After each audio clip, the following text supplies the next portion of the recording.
Welcome to ఆది TV. నేను మీ journalist Arun. అంటే రాష్ట్ర ప్రభుత్వం ఏర్పడి ఇప్పటికి 1 ఇయర్ అయిపోయింది.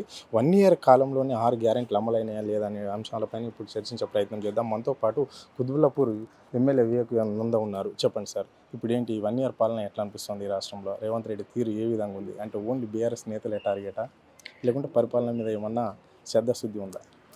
ఒకటి, రేవంత్ రెడ్డి గారు స్వతహాగా వారికి అనుభవం లేదు, వారికి అనుభవరాహిత్యం ఉంది. అనుభవరాహిత్యంతో వారు తీసుకున్న నిర్ణయాలతోని రాష్ట్రం అంతా కూడా అస్తవ్యస్తంగా తయారైంది. మొదటిది అంటే నేనేమంటే, రేవంత్ రెడ్డి గతంలో ఎలాంటి పరిపాలన అనుభవం లేదు వారికి.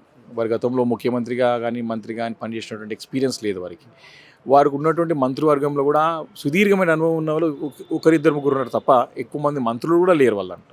కాబట్టి ఈ యొక్క ముఖ్యమంత్రితోని మనం చక్కటి పరిపాలన ప్రజలకి అందుతుందన్న దాంట్లో మనకి అనుమానం. ఎందుకంటే అందే ప్రసక్తే లేదు అది. అది కాకుండా వారు గవర్నమెంట్ టేక్ ఆఫే సరిగ్గా కాలేదు. సరే, గవర్నమెంట్ టేక్ ఆఫ్ కాకుండా సరే వారు చక్కదిద్దే ప్రయత్నం చేసుకుంటున్నారా? వారు ఎక్స్పర్ట్స్ నుంచి మరి అనుభవం ఉన్నటువంటి నాయకులతో సలహా తీసుకుంటున్నట్టు అది కనపడలేదు. కాబట్టి అదొకటి చాలా క్లారిటీగా వాళ్ళకి అడ్మినిస్ట్రేషన్లో కనపడుతూ ఉంది. వారు చెప్పేది ఒకటి ఉంటుంది, చేసేది ఒకటి ఉంటుంది. గ్రౌండ్ రియాలిటీ ఒకటి ఉంటుంది.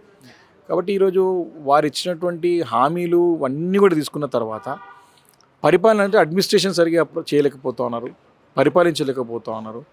ఈరోజు మౌలికమైన సదుపాయాలు కేసీఆర్ గారి నాయకత్వంలో నిరంతర విద్యుత్ సరఫరాతో పాటు సాగునీరు, తాగునీరుతో పాటు చక్కటి శాంతి భద్రతల రాష్ట్రంలో, దాంతోపాటు అనేకమైనటువంటి పెట్టుబడులకు అనుకూలమైన వాతావరణం రాష్ట్రంలో సృష్టించి ఒక సిస్టమేటిక్గా రాష్ట్రాన్ని 10 సంవత్సరాలు నడిపించుకుంటూ పోయినారు. 2 సంవత్సరాలు కోవిడ్ దెబ్బ తగిలిన తట్టుకొని నిలబడి యావత్ భారతదేశంలోనే రాష్ట్రాన్ని నంబర్ 1 రాష్ట్రంగా తీర్చిదిద్ది చక్కటి ఒక మంచి స్టేట్గా పేరు తీసుకొచ్చినారు.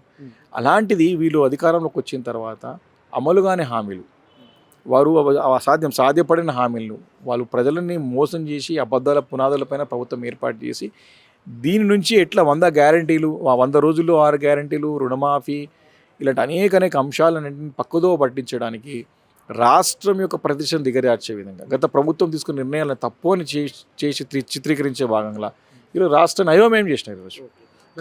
అంటే ఇప్పుడు సీఎం అంటున్నాడు, దేశంలో ఎక్కడ లేని విధంగానే ఏకకాలంలో రుణమాఫీ 2 లక్షలు చేసింది రైతులకు ఏకైక ప్రభుత్వం తెలంగాణ సర్కారే అని చెప్పేసి అంటున్నాడు. మరి ఆదిలాబాద్లో రైతు నేరుగా డైరెక్ట్గానే సూసైడ్ చేసుకున్నాడు, బ్యాంకులో చేసుకున్నాడు. దీన్ని ఎట్లా చూడొచ్చు? మరి ఇది ఇప్పటికైనా ముఖ్యమంత్రి కళ్ళు తెరవాలా, రైతులను మోసం చేయొద్దు. నిన్ననే కదా రైతుని ఆదిలాబాద్లో రైతు పోయి సాక్షాత్ బ్యాంక్లోనే మరి తమకు బలిదానం చేసుకున్నారంటే ముఖ్యమంత్రి ఇప్పటికైనా కళ్ళు తెరవాలా.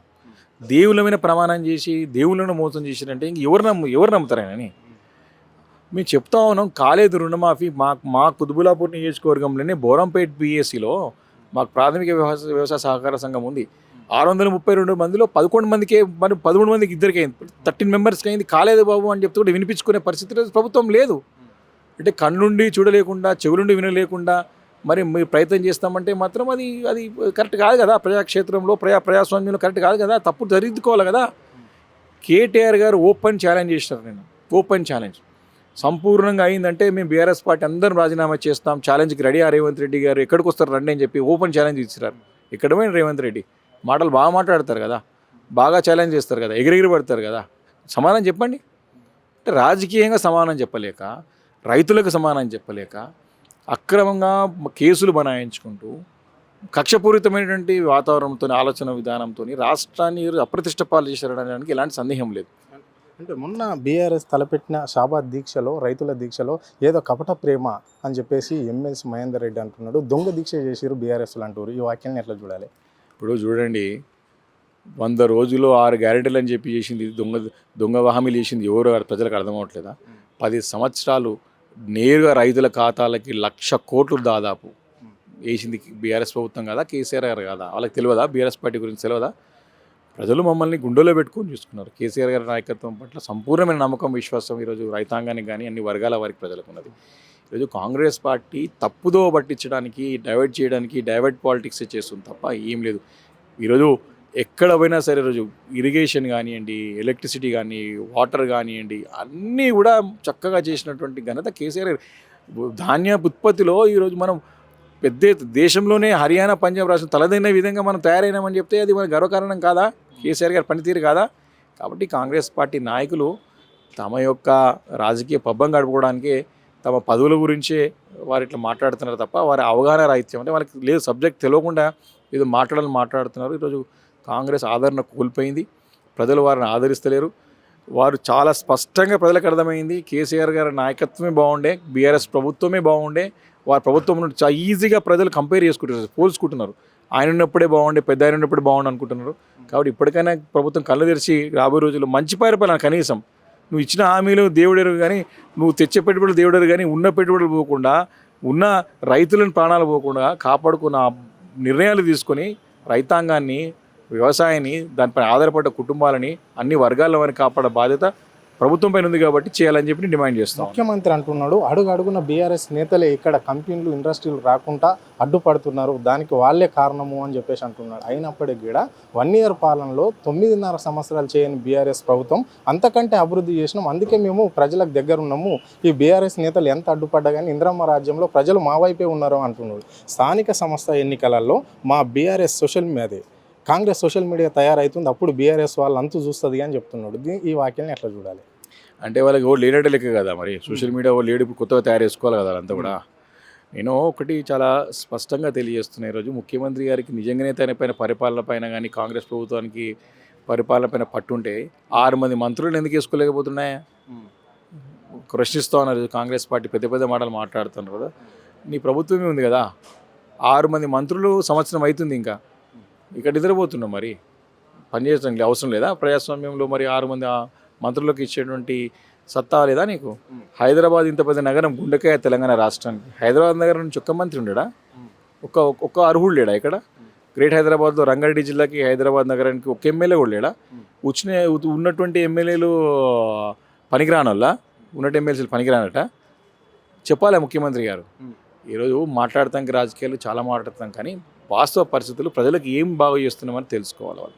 వారు స్థానిక సంస్థలు కానీ ఏ ఎన్నికలు రాని ప్రజాక్షేత్రంలో ఖచ్చితంగా ప్రజాస్వామ్యంలో ఉన్నటువంటి పరిస్థితులు బట్టి తప్పకుండా అన్నీ ఎదుర్కొంటాం. ప్రజలు అప్పుడున్న పరిస్థితుల ప్రకారం ఎవరికి అనుకూలంగా ఓటేస్తారు, ప్రజల విచక్షణ వారి యొక్క వాళ్ళ అధికారం అది. తప్పకుండా ప్రజల దగ్గరికి వెళ్తాం, మీరు అందరం వెళ్తాం, వారికి తగ్గట్టు ఓటేసుకుని గెలిపించు. కానీ నీ బాధ్యతలు ఉన్నావు కదా, ఈరోజు నువ్వు ఏం చేస్తున్నావు అడుగుతున్నాం. ఈరోజు విపక్ష పార్టీకి అడుగుతున్నాం, ప్రజలకు సమానం చెప్పని అడుగుతున్నాం.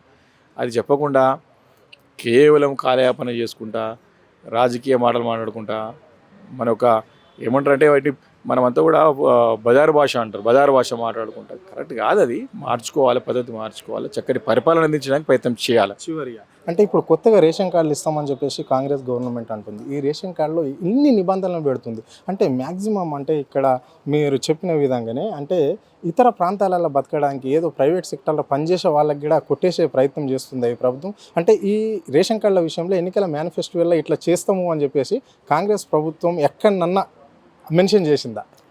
ఈరోజు చెప్తా ఉన్నా కదా, అబద్ధాల పునాదులపైనే ప్రభుత్వం ఏర్పడ్డది. రేషన్ కార్డులు ఎప్పుడు ఇస్తారో చెప్పారంటే అది నిరంతర ప్రక్రియ అంటున్నాడు. నేను మంత్రి గారి స్టేట్మెంట్ చూసినాం, రేషన్ కార్డు నిరంతర ప్రక్రియ, అది ఇప్పుడైనా ఇస్తారంటే అంటే నిరంతర ప్రక్రియ అంటే ఇప్పుడు ఏనట్టు లేక అదే అర్థమవుతున్నది. దాని నిబంధనలు పెంచుతూ మంచి డిమాండ్ చేసినాం.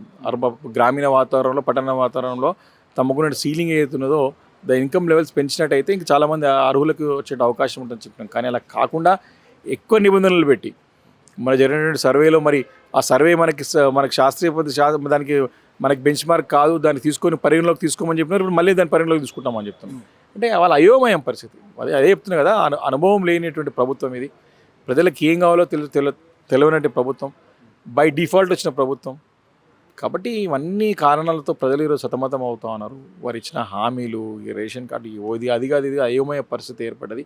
వారు ప్రభుత్వం పైన పట్టు లేదు ముఖ్యమంత్రి రేవంత్ రెడ్డి గారికి, వారి ప్రభుత్వానికి. దాచుకునే పని మీద పడ్డారు. ఈరోజు అంతా కూడా దుకాణాలు పెట్టినారు, అవినీతికి పాల్పడుతున్నారు, 10% డైరెక్ట్గా వసూలు చేస్తున్నారు. మేము నిరూపించినాం, నిర్దిష్టంగా ఆరోపిస్తున్నాం, నిరూపిస్తున్నాం. వారు చక్కగా పరిపాలన అంతా కూడా డీసెంట్రలైజ్ పంచుకుంటానికి దొంగలు ఊర్లు పంచుకున్నట్టు నడుస్తుంది తెలంగాణ రాష్ట్రంలో కాంగ్రెస్ ప్రభుత్వం. సందేహం లేదు దాంట్లో. దానిపైన ఉన్న శ్రద్ధ ప్రజల పట్ల లేదు, ఎవరికి స్థాయిలో వాళ్ళు. కాబట్టి ఈరోజు రాష్ట్రంలో ప్రజలు అర్థం చేసుకుంటున్నారు, సరైన సమయం నుంచి వేచి చూస్తూ ఉన్నారు. తప్పకుండా ప్రజాక్షేత్రంలో కాంగ్రెస్ పార్టీకి చెంపబెట్ట తప్పదు. ఇది పరిస్థితి. అంటే ఇక్కడ మినిమం అంటే హైదరాబాద్ నుంచి కూడా ఒక మంత్రి లేకుండా ఇక్కడ పరిపాలన చేస్తుండే ముఖ్యమంత్రి రైతుల ఉసురు పోసుకుంటున్నాడు. చూస్తున్నాం కదా, రైతు నిన్న బ్యాంకుల్ని చనిపోయిన పరిస్థితి వస్తుంది. ఫుల్ ప్రెజర్గా రుణమాఫీ 2 లక్షలు చేస్తే రైతు ఎందుకు చచ్చిపోతాడు అని చెప్పేసి ఆయన ప్రశ్నించడం అంటే జరిగింది. 6 గ్యారంటీ పేర్లతోని ప్రజలను మోసం చేశాడు. రాబోయే ఎలక్షన్లో కాంగ్రెస్ పార్టీకి ఓటమి తప్పదు అని చెప్పేసి ఆయన హెచ్చరించడం అనేది జరిగింది. కెమెరా పర్సన్ ప్రవీణ్తో హరుణ్, ఆదే టీవీ, హైదరాబాద్.